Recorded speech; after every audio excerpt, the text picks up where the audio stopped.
G'day, Rodger here, reviewing Back to the Future Part 3.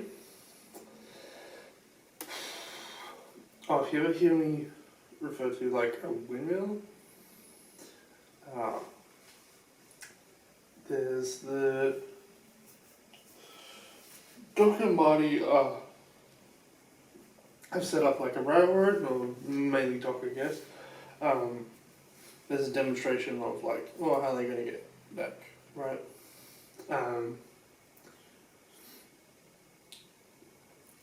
So they're going to push the DeLorean with the train up to 88 miles an hour, past the Shonuff ravine, teleporting them forward in time 100 years, and the track is complete.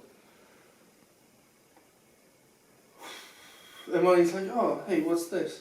And he points to a book with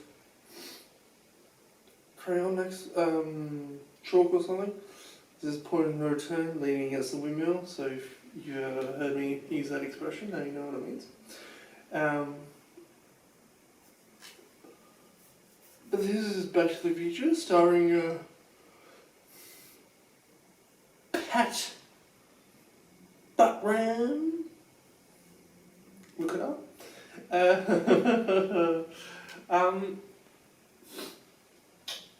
Quick question.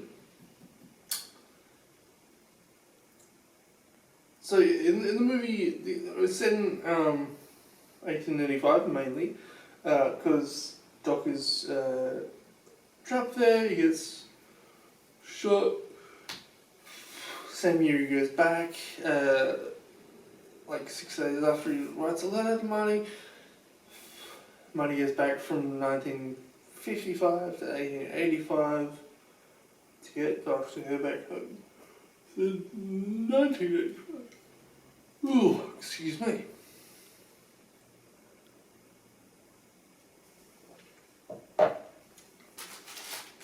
That is the story in a nutshell.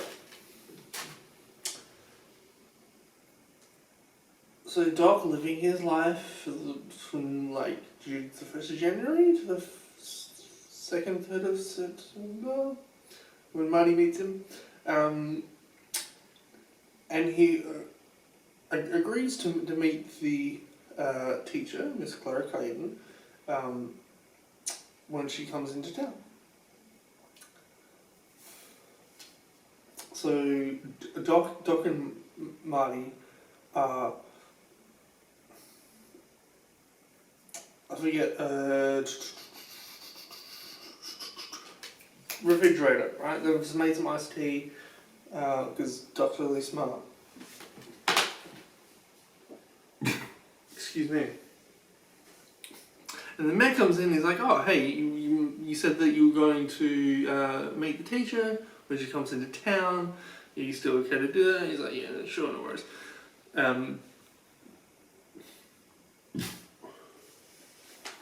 He changes his mind, but meets her anyway. Anyway, the man gives Doc a piece of paper with all the details. He's like, oh, here's all the details for it. He's like, yeah, no worries.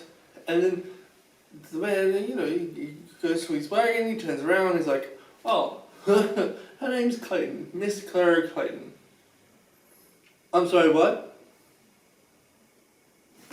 Her name is Clara Clayton. What was on that piece of paper if he had to go, oh yeah, by the way, oh, here's a piece of paper with all the details on it. Oh yeah, by the way, one thing the piece of paper doesn't mention is her name. What? What's on the piece of paper? Like the time that the train comes in? What she's going to be wearing? Does it have measurements to you? Like, oh, she teaches English or like astrology, like what the hell else is on that piece of paper if it doesn't have her name on there? Like,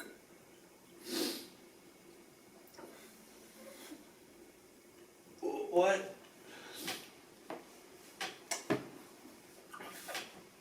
Anyway, if you have an answer to that, be sure to let me know in the comments there. It was a good movie, fun movie. It's like a really easy Western to watch. I haven't seen a lot of Westerns, and this being why, because I do have a reputation for Westerns, and I think that they're dumb and boring. And I've seen Back to the Future Part 3, and I'm like, that's all the Westerns I need, mate. All the Westerns I need. And then, I watched a few others since then, and I'm like, they are dumb and boring. I was right all along.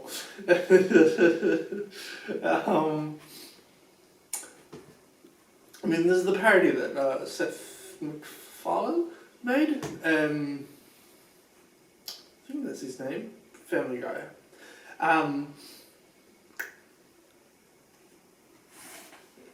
That wasn't great.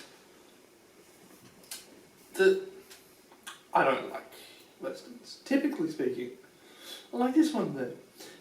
Mainly because it's a time travel movie. Yeah, so it is good. Again, not a lot of symbolism going on, but again, I think it is deeper than its predecessors. And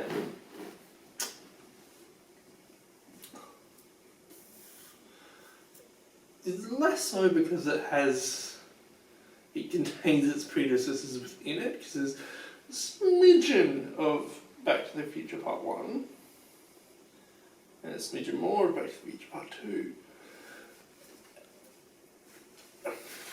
So it does, yeah, but there's also a message at the end of it, which is like, do you want, because you're going to die anyway, something like that. It's, what does this mean? Oh no, it means your future isn't written yet.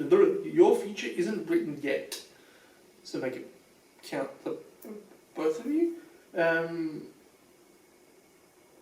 Oh yeah, your future is whatever you make it. I'm going to put Back to the Future Part 3 just above the current war.